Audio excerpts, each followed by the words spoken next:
Bonjour à tous, aujourd'hui on se retrouve pour un deuxième unboxing de The Cubicle qui contient plusieurs cubes, donc on va voir tout ça tout de suite.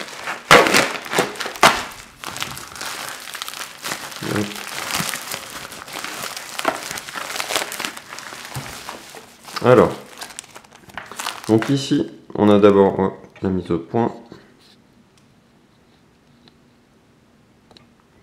Alors on a d'abord des stickers. Donc les stickers sont pour 2 des cubes, donc je les ouvrirai peut-être après pour vous montrer. C'est des Fullbright de chez The Cubicle, donc les plus banals, mais ceux que je préfère quand même. Et donc on va voir ce qu'ils vont donner sur 2 des cubes qu'on a ici. Ensuite ça, c'est tout simplement un coin de remplacement pour le Gans Air UM, sur lequel je vous ai fait 2 vidéos à part. Donc les deux moyennes. C'est bien les bonnes couleurs. Par contre, ah là, c'est pas vrai. Ouais, ça a l'air d'aller quand même, mais en fait, j'ai eu un problème. Je vais vous montrer ça. Je vais aller chercher le cube. Donc avec ce Ganser UM, j'ai fait pas mal de résolutions. Et il y a un truc dont je me suis pas rendu compte quand j'ai fait l'unboxing, c'est ça.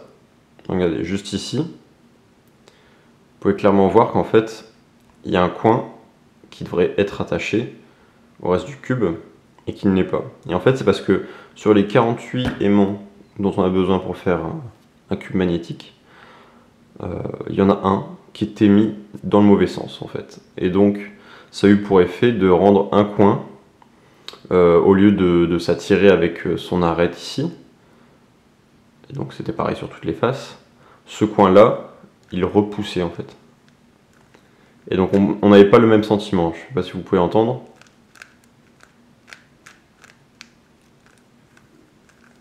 Vous voyez, ça ne clique pas comme ça devrait cliquer en fait pour rester en place. Donc en fait ce cube là, je vais vous montrer si j'arrive à démonter le cube. Le but d'un cube magnétique, c'est de pouvoir faire ça.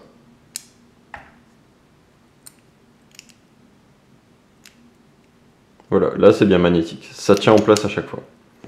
Et avec ce coin-là, ici ça tenait en place, mais ici ça se repoussait. Vous voyez, j'arrive pas à le faire tenir en place. Ici ça tenait en place, donc il n'y a que juste cet aimant-là qui était pas bon. Et donc on va voir avec ce nouveau coin qu'ils m'ont envoyé.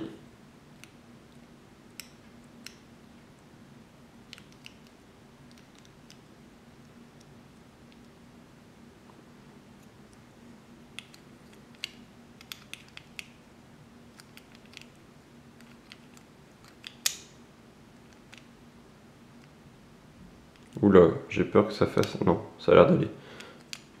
J'ai eu peur pendant 2 secondes. Mais non, ça a l'air d'aller. Et donc, normalement, si on met tout en place, cette fois j'aurai vraiment le Ganser UM à son potentiel max, parce que bon, il était quand même excellent. J'ai fait des très belles résolutions dessus, je vous en ai posté quelques-unes. Mais ouais. Donc là j'ai plus le souci. J'ai enfin le RUM. Nickel. Et donc je vais enfin pouvoir commencer à le setup. Hop, je teste juste toutes les faces. Et je vais enfin pouvoir commencer à le mettre en place. J'ai déjà une idée de ce que je vais préférer, mais je vais tout tester. Donc le différent système d'élasticité de chez Gans, je vais le tester. Et donc ce coin là, bah, je sais pas vraiment ce que je vais en faire. Ça ira sûrement dans ma collection de pièces cassées. Enfin ça c'était plutôt défaillant. Mais donc j'ai enfin le RUM qui est comme il faut, quoi. Donc ça fait toujours plaisir. Ensuite dans les cubes que je vois directement ici, je vais garder ça hors. C'est le Yanchen Yang Free. Donc ça, c'est une nouvelle marque qui est sortie en fin décembre 2016 et qui est une sous-marque de chez Moyu.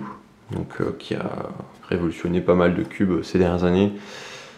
Et Yan Free, c'est un cube qui a 3 ans de développement derrière lui et qui est en train de toucher le marché. Alors ce cube, si je voulais pas le prendre à la base, mais en fait j'ai eu l'opportunité, je vais juste focus un peu, de commander des aimants en fait sur internet. Et donc je pense que ce cube là va être très bon avec ces aimants, donc j'ai préféré le commander parce que j'ai eu de très bons retours sur le Yancheng avec des aimants, quoi. Alors niveau de taille, je sais pas quelle taille il fait, ça va être un peu plus petit que 56. Alors il n'y a aucun lubrifiant dedans, mais ouais, c'est quand même assez bon.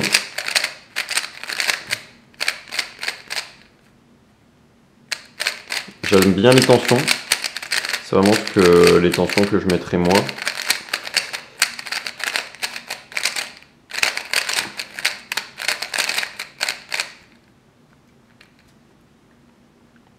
Très beau logo. Les couleurs, donc il y a dans les stickers ici des couleurs pour remplacer celle-là, même si elle me dérange pas du tout, hein, on va faire une petite résolution. C'est un ensemble de couleurs, celui de Moyu, que j'ai eu l'habitude d'avoir et donc de garder pendant un bout de temps. On va essayer de faire une résolution. C'est ma première résolution où je regarde à travers la caméra, donc ça va être assez expérimental, mais bon. Pourquoi pas, hein. C'est très bizarre.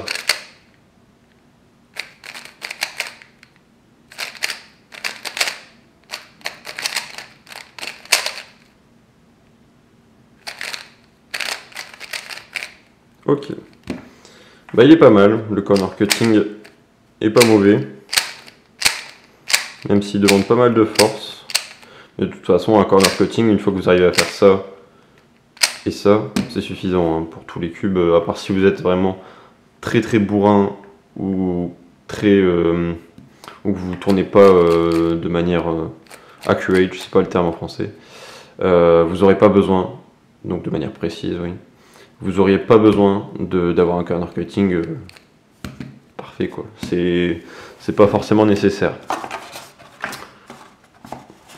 Il n'y a qu'à voir en fait entre le record du monde qui a été fait avec un Dayan, donc de 5,55, et le record du monde actuel de 4,73 pardon. Les cubes se sont drastiquement améliorés, pourtant on n'a pas un record du monde qui a bougé de plus d'une seconde, quoi. Ensuite, le prochain cube c'est le MF3, donc le Mojue MF3, pas le MF3, donc le Mojue M3, qui est un cube un peu plus vieux que le Yan 3, mais pareil, j'avais envie de le prendre parce que ça a l'air d'être un cube assez sous-estimé. Donc ça c'est toujours les mêmes boîtes que de chez Moyu depuis le Weilong GTS. Donc ça, le Mojue M3, donc ouais, assez sous-estimé comme cube, mais il a quand même l'air assez bon, et avec des aimants, encore une fois, je pense que ça va être encore meilleur. Ouais, il est très bon.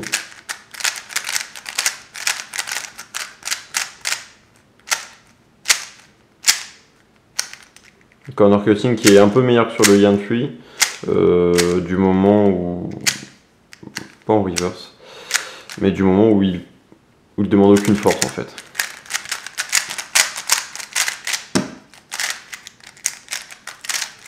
Donc je vais aussi vous filmer des premières résolutions, hein, sur ces cubes là, ce que j'avais pas pu faire pour le Ganser UM, vu que bah, il était défaillant, donc j'avais pas forcément pensé. Je vais vous faire un average de 12, je pense, sur ces cubes là, sur tous les nouveaux cubes, pour les tester. Hop. C'est très dur de résoudre, ouais, voilà, j'ai un peu fait de la merde de résoudre à travers une caméra.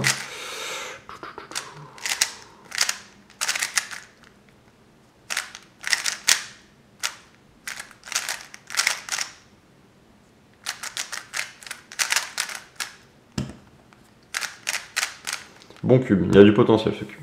Plus que le Lian 3 je pense.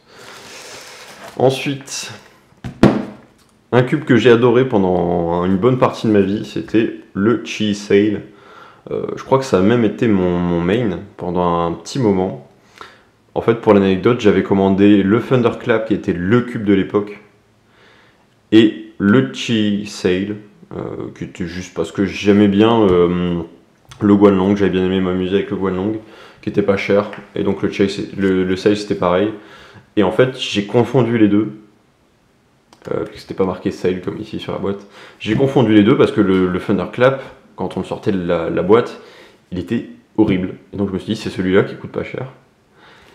Et le Sail, par contre, il était excellent. Et donc j'ai cru en fait que le Sail, c'était le Thunderclap.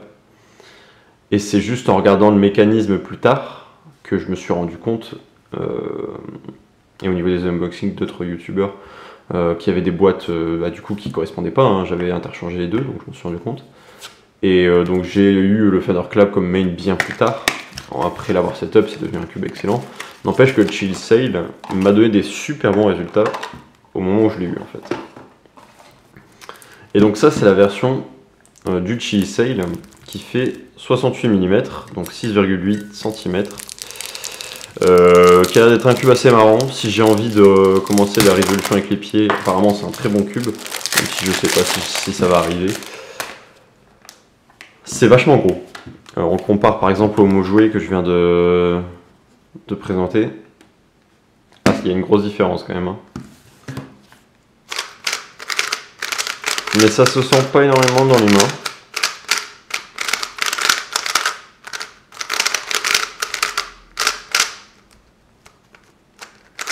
Il y a des bonnes performances hein, pour un cube pas cher.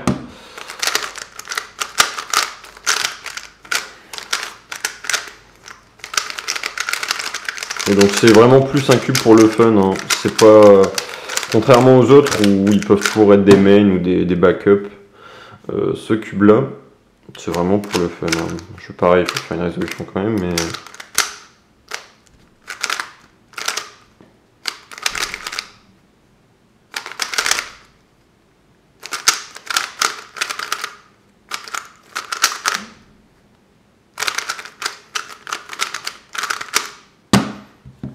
C'est marrant, c'est vachement marrant à résoudre. Donc pareil, je vais faire un average aussi là-dessus, il n'y a pas de raison. Puis voir comment il se compare par rapport aux autres cubes un peu plus avancés, un peu plus faits pour le speed cubing. Quoi. Ensuite, on part sur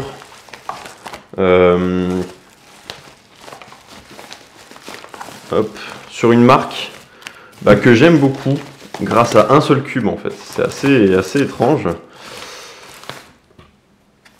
Mais ces deux cubes ici sont deux cubes de la marque Cyclone Boys qui ont des tailles assez bizarres. Alors moi, si vous voulez, Cyclone Boys, j'ai qu'un seul cube que je vais vous montrer ici. C'est le G4 qui m'a été très utile. Ça a été un main pendant très longtemps avant que le Yushin arrive. Et c'est un cube qui est encore aujourd'hui absolument excellent. Hein. Je le considère encore parmi mes mains, vu que le Wukwe j'arrive pas à le setup, donc c'est plutôt lui et Duxin qui se font la compétition. Et donc ouais, le G4 c'était un cube que j'attendais pas et qui m'a ravi. Et donc quand j'ai vu ces deux cubes là de Cyclone Boys, qui sont les deux derniers de l'unboxing, j'ai sauté dessus. Donc celui-là, on va commencer par celui-là parce qu'il est un peu plus ancien.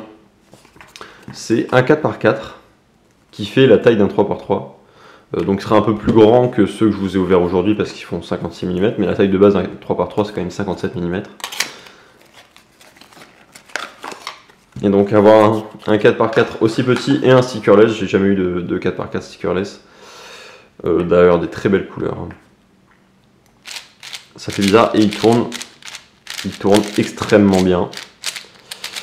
Et même si j'ai des grandes mains en fait, le 4x4 qui fait 60 mm, donc le Yuxin ou le Cyclone Boys G4, c'est quand même, la taille me plaît beaucoup plus qu'un Naosu ou qu'un Wukwe en fait. Donc peut-être que ce 57 mm va me donner des performances assez étonnantes. Alors il a un manque de reverse cutting, n'empêche que ça a l'air d'être un très bon cube. Je vais pas vous faire une résolution en caméra maintenant, ça, même si je suis en sub 1 minute, mais je vais quand même attendre de faire des résolutions un peu plus poussées plus tard. Les tensions ont l'air un peu inégales, hein. Mais bon. On va mettre ça en place. On verra. Et donc là, c'est le Cyclone Boys J6. Donc leur 6x6. Le 6x6, c'est quand même une taille de cube que j'aime pas trop, hein. J'ai eu d'abord le Aoshi, enfin après avoir un Shengshu en vrai speed cube, j'ai eu le Aoshi. Après j'ai eu quoi? J'ai eu le Yuxin qui est juste ici, en écoutant les conseils de Kevin Hayes, hein. Le Yuxin qui est très bon, mais c'est surtout par sa taille en fait, et il a quand même des lock-up qui me dérangent un peu. Et pourtant, ce 6x6 là, il fait presque la taille d'un 7x7. J'ai le Yuxin sous la main. Il y a 15 cm d'écart entre le 6x6 et le 7x7. Il est très grand pour un 6x6. Je crois que c'est le plus gros. Il doit faire un demi-millimètre de plus que le Weishi GTS de chez Moyu. Et 1,5 mm de plus que celui de chez Chi, le Wuxi. Et c'est 3 mm et demi de plus que le Yuxin que j'ai. On va voir ses performances. Alors,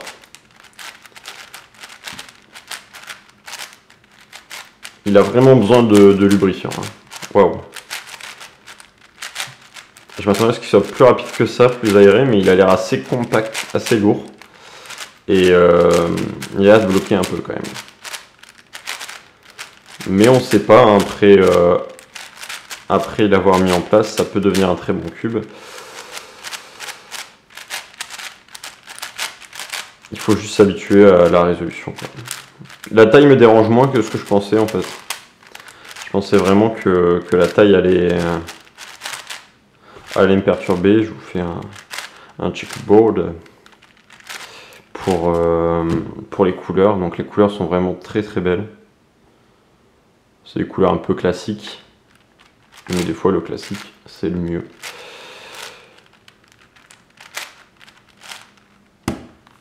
Donc voilà. Donc ces deux cubes de chez Cyclone Boys, je pense que les mettre en place, les setups, ça va leur faire beaucoup de bien. Donc je vous montre un peu tous les cubes qu'il y avait dans cet unboxing. Hop, hop, hop. Et on peut dire hop aussi, parce que bon, quand même, c'était la pièce qui me manquait. C'était très gênant. N'empêche que maintenant, je l'ai. Et ça me permet d'avoir un vrai Ganser UM à son potentiel max. Donc ça fait toujours plaisir. Merci beaucoup d'avoir regardé cet unboxing. Et je vous retrouve plus tard pour les premières impressions sur tous ces cubes. Au revoir!